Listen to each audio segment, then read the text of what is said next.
Praise the Lord. Natay sa divine message mga igsoon. Mag-iwan sa pagpamarog. Magabasa ko din sa sinulat ni Apostol Pablo nato sa taga Pilipos na ingon manusap ka nato. Pilipos Kapitulo 4, versikulo 4. Pagkalipay kamo kanunay diha sa Ginoo, usbon ko ang pag-ingon. Pagkalipay kamo. Ginoo, salamat kayo ni nga pulong nga pinagi niini magmalipayon ang mata ko sa kanabog nga magadawat sa imong balahang mensahe. Salamat kayo Ginoo sa kanunay nga imuhang pag-amumang pag-amping kanamo nga tungod ni anak magkamalipayon kami karon ugan nga magapatalinghog sa imong pulong. Dalaygon ug dalaygon kang Ginoo Hesus. Amen ug amen. Hallelujah. Dalaygon ang atong Ginoo mga igsoon, magmalipayon ba kamo? Kinahanglan na magmalipayon kita sumala sa sugo sa ato ang Ginoo pinaagi sa iyahang mga propeta. Pagkalipay kamo kanunay diha sa Ginoo, usbon ko ang pag-ingon. Pagkalipay kamo. Ngano giusap gyud? Usbon ko pag-ingon, pagkalipay kamo. Kaya sabi ko paglipay. Usbon ko paglipay. Okay. Di ba? Kaya nga nang usahay, dili taga ka sultihan ka usa. Kundi inahangan pa kaduhaon. Ingunanan ka importante ang pagkamalipayon tungod kay di kaduha yung gisulti, dili lang kay kausa. Kundi kaduha, dubli ang ato ang pagkamalipayon diha sa Ginoo. Kay nganong dubli man mga kaigsunan, sumala pa sa 1 Timoteo Kapitulo 4, versikulo 8, nga ang pagkadiyos nun, kalauman sa mga butang ni ini nga kalibutana. Malipay ta, di ba? Nga aduna tay paglao ni ini kalibutana o sa mga butang nga umalabot. Sa to pa, lipay paginta. Tingano, dubli, mga butang ni ini kalibutana plus mga butang na umalabot kinsay din malipay ana. So importante nga kanunay kita nga mga malipayon sumala pa sa 1 Tesalonica 5:16, pagkalipay kamo sa kanunay. Tanawan na yung tapat kung nagmalipayon pa na siya. Lipay wala. Masing ayaw pa na yung isip. Ayaw pa na yung isip pag tanaw na ito na karoon mga kaigsunan kung kinsa yo'y nagmalipayon ha. Sa Salmo Kapitulo 37:4, ingon pa dito, pagkalipay kamo diha sa Ginoo, kay ihatag niya ang tinguha sa imong kasing-kasing. Hallelujah! Nga kung sa ang tinguha sa imong kasing-kasing diha karon, wala ko na sayon, apan ang Ginoo na sayon ni ana. Ang importante, pagkalipay diha sa Ginoo. Kanang imong gibuhat karon, nalipay ka na ana, wala. Ayaw gayon paingon nga napugos ra ka kayo na. Di mao na nakita sa Ginoo nga napugos ra ka, wala ka nalipay ni ana na ang sa giyon, pagkalipay diha sa Ginoo ug ihatag niyang tinguha sa imong kasing-kasing.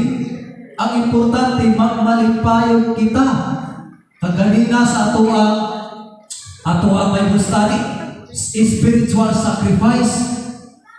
Kung saan na ako pagkalipay na sakripisyo man kato. Pero, kung diha ka sa Ginoo, magkalipay ka na magsakripisyo. Magkalipay ka na mga buhat. Magkalipay kita na mga buhat. Kaya bisan tuod sakripisyo, bisan tuod kasakit, bisan tuod buhat, apan adunay dakong ginansya ang pagkadiyos nun. Sumala sa 1 Timoteo 6:6, di ba? Adunay ginansya ang pagkadiyos nun. Ang butang ng pagkadiyos nun, kalauman ini kalibutana, ug sa umalabot. Dakong ginansya.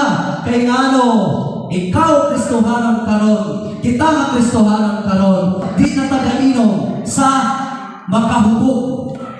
gasto pa dili na. Di ba? So, nindot kayo ginabuhi Kristohanon, oy. Naa pa may Kristohanon nga sugal. Wala, di ba? So, kung Kristohanon na ta, less expenses na. O, di na kung ginansya. Kalauman ini kalibutan na.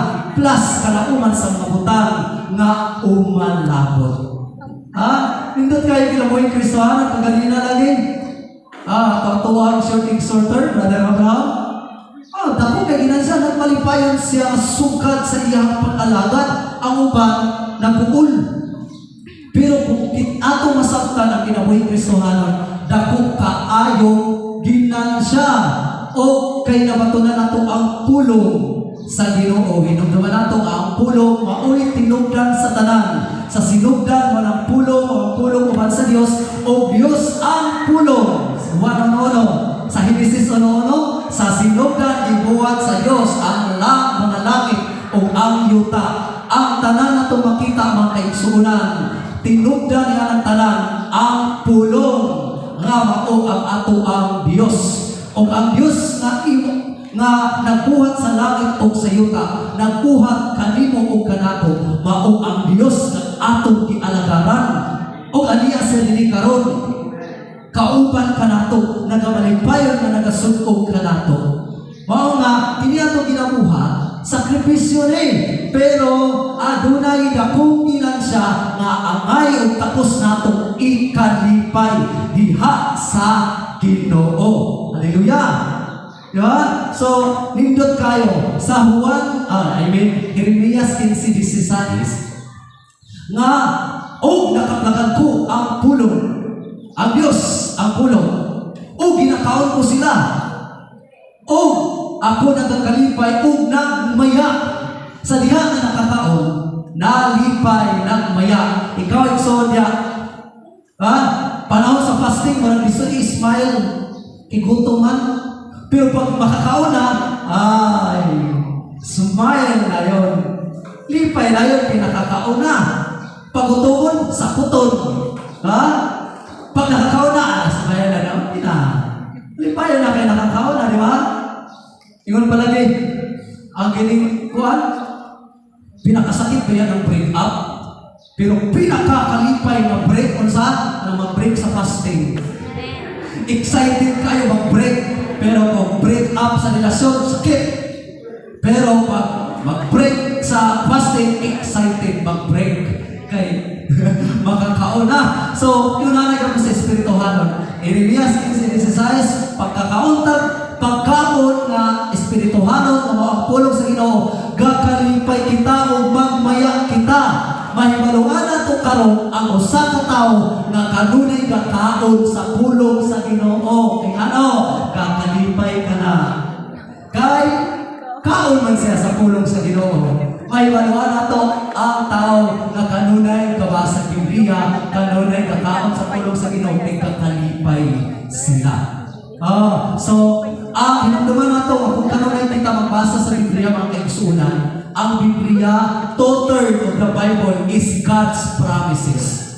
Promise sa Ginoo. Ang 2/3 ni Ana. Kung kanunay ka magbasa diha sa Biblia, kanunay ka pakabasa sa saad sa Ginoo. O kung kanunay ka pakabasa sa saad sa Ginoo, dili ka malipay. Nga ang saad sa Ginoo, kalauman sa kinabuhing umalabot, nga mao ang kinabuhing kayo. Wala nang may kasakit. Kung sa Ginoo, di ka malipay, anak. Lipay. Nang ingon pa si Apostol Pablo, pagkalipay kamo kanunay diha sa Ginoo. Kay diha sa Ginoo, walay kapindihan, kundi kadaugan. Wala ang kamatayon mao'y pagdaog. Amen. Kinsa may gusto, una mo daog. Kinsa yung unang gusto mo daog. Di ba? Sa'yo ko na naman. Wala gusto ka kamatay, pero gusto ka daugan. Pero ang kamatuoran ng kaigsunan, diha sa Ginoo, mamatay o mabuhi, basta iya sa Dios, kadaugan. Hallelujah! Walang pagkakas sa Ginoo. Hallelujah! igsoon, nangalagad ka sa Ginoo, nangalagad kita sa Ginoo, kinahanglan og takos kayon na kita magamalipayon sa atong pag-alagad. Kay sa dili madugay ang atuang mga paghabo, dili gayon makawa.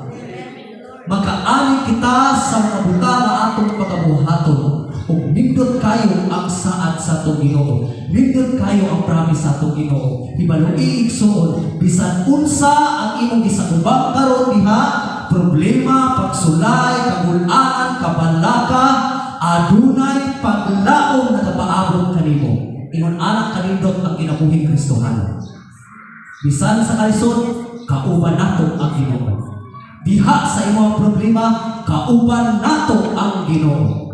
Diha sa atong kawalan-on, kauban nato ang Ginoo. Kay ang Ginoo maoy tag-iya sa tanan, o ang iyahang pulong mo'y atong paglaom. Sa 1 Tesalonica 4:18, paglipayay kamo tungod niini. Kita ang mga Kristohano, maglipayay kita sa paglaom na saad sa ato ang Ginoo. Walay laing nagsaad niya na igsoon. Kung ikaw sa aran karon, ugma tagaan ko ikaw og 5 million, di ka magkalipay. Kung adunay magasaad kanimo, ugma tagaan ko ikaw og house and lot, di ka magkalipay. Kung ang atong Ginoo nagasaad ka nato ang imong kinabuhi, halina diri anak.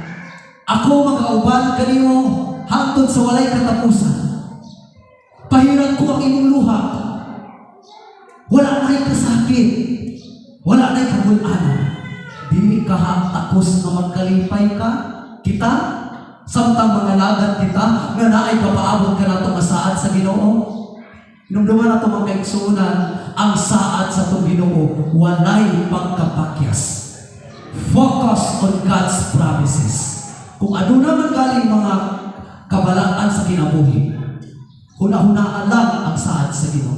Every morning, when I wake up, maghuna-huna ko school, maghuna-huna ko sa iglesia, maghuna-huna ko sa akong pamilya, problema ngayon. Pero sa diha, nagahuna-huna ako sa saad sa Ginoo. Salamat Ginoo. Kay mahuman na kining tanan akong mga problema, anaa ang imong saad na kapaabot ka nako. Dili madugay, makig-uban na ako kanimo Ginoo. Ingon ana igsoon, dili na maglangan, dili na madugay ang kalisdanan na atong gisatubang dining kalibutan. Dili tapos ikatandi sa saad sa ato ang Ginoo. Hallelujah! Roma 8:18, ang tanang kasakit, hamubok na kasakit dining kalibutan, dili tapos ikatandi sa saad sa Ginoo sa matag usa kanato. Maglipayay ang matag usa, maglipay kitang tanan. Hallelujah! Hangyon ko kamo sa pagpamalo. Kauban ka na ako? Nagmalipayon ba kamo mga igsoon? Kung kita sa aran sa itong Ginoo sa kinabuhi dayon, mag-uol ka ba? Malipay kita, labaw sa tanan. Ang kaluwasan na gihatag kanimo sa Ginoo, ang paglaom na gihatag sa Ginoo kanato, tapos og angayan na kita magakalipay diha sa Ginoo. Kung aduna kay balatian karon, ang kaayuhan gikan sa Ginoo, dawata, lipay, pagkalipay diha sa Ginoo, alagara ang Ginoo. Kung aduna kay problema karon, pagkalipay diha sa Ginoo, pasalamati ang Ginoo. Kung aduna kay kaluyahon karon, pagkalipay diha sa Ginoo, sinatiya ang bahog sa Ginoo, ug ang Dios makahatag kanimo og kusog. Unsa man nga mga katalagman, problema, pagsulay na imong gisagubang karon igsoon, pagkalipay diha sa Ginoo sa kanunay, alagara ang Ginoo uban sa pagkamalipayon kasing-kasing, ihatag niya ang tinguha sa imuhang kasing-kasing. Atong awiton, kalipay sa akong kasing-kasing. Atong daygo na Ginoo mga kaigsunan, atong tagaan siya og kalipay, ato siyang lipayon pinaagi sa atong mga pagkain. Hinumduman nato sa Old Testament, pinaagi sa mga pagkain, natumpa ang building sa Jericho. O tuuhi karon igsoon. Dahil ka ang Ginoo, lipaya ang Ginoo, atong lipaya ang Ginoo, magkalipay kita sa pag-alagad. Kung unsa man ang ginasagubang nimo karon, atong ginasagubang karon, bungkagon ka na sa ngalan ni Ginoong Hesus. Pagkalipay kita sa Ginoo, kalipay sa akong kasing-kasing. Makahimo sa pagpapakamatausa, lipayon nato ang Ginoo, paliyon nato ang Ginoo. Hallelujah! Praise the Lord! Hallelujah! May kaano, pagkalipay ka sa Ginoo, sa Lord. Hallelujah!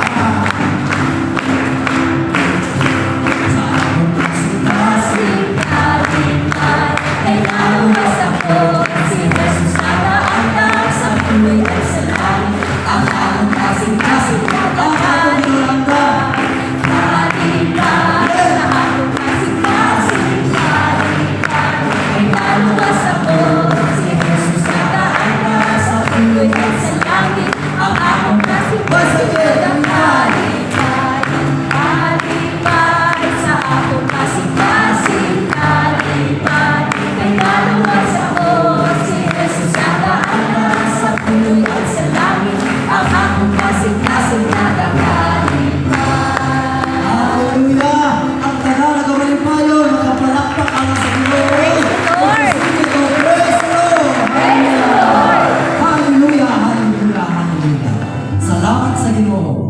pagkalipay niya sa Ginoo o ang tinguha sa atong kasing-kasing iyaha ihatag. Salamat kayo Ginoo sa kalipay na imong gihatag kanamo. Nini nga katawhan ugad imong ihatag ang kalipay sa ilang kasing-kasing. Ang paglaom magikan kanimo aron taliwala Ginoo sa kasakitan mga problema ang among pagasagubangon. Anaa ang paglaom diha kanimo ug malipayon kami nga mga alagad kanimo hangtod sa imuhang pagbalik. Salamat kayo Ginoong Hesus sa imuhang kaayo sa kaluwasan nga imong gibiyan kanamo. Salamat kayo ni Tanan. Dalay ng Ginoong Hesus. Amen.